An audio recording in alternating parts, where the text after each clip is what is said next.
Olá, seja bem-vindo ao Jamil Geral.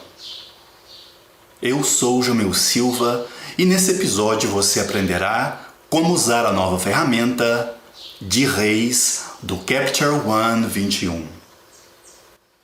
Quer aprender mais sobre o Capture One? Veja o meu curso Introdução ao Capture One. Ele já tem mais de 11 horas de duração. E eu acabei de publicar uma sessão que ensina a usar o programa para controlar a câmera, conhecido como Tether. Estou publicando as lições da mais nova versão do programa, a fim de deixar o curso sempre atualizado. Se você quer dominar o Capture One, esse curso é para você. Vou deixar o link desse e dos meus outros cursos na descrição desse vídeo.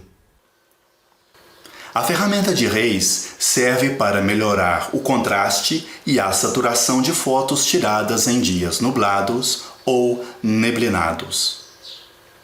É muito simples usar a ferramenta.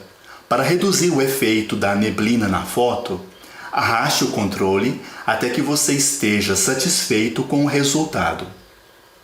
O contraste e a cor da foto irão ser ajustados automaticamente.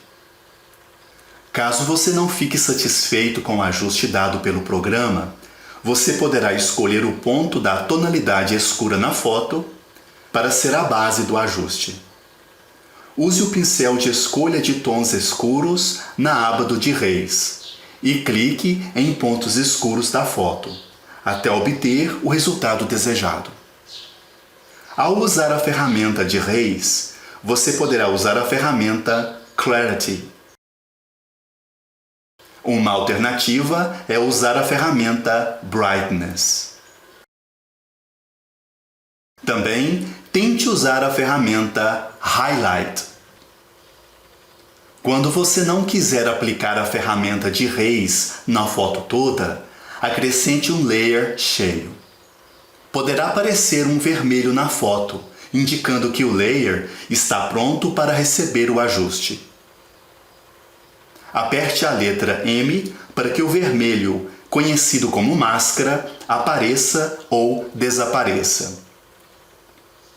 Arraste o controle da ferramenta de Reis até você ficar satisfeito com a alteração. Pressione a letra E para chamar a borracha e ajuste a gosto. Basta passar a borracha nas áreas que você desejar retirar o efeito do de Reis. Você poderá também acrescentar de Reis negativo na foto toda ou em um layer para poder retirá-lo das partes que você não quiser.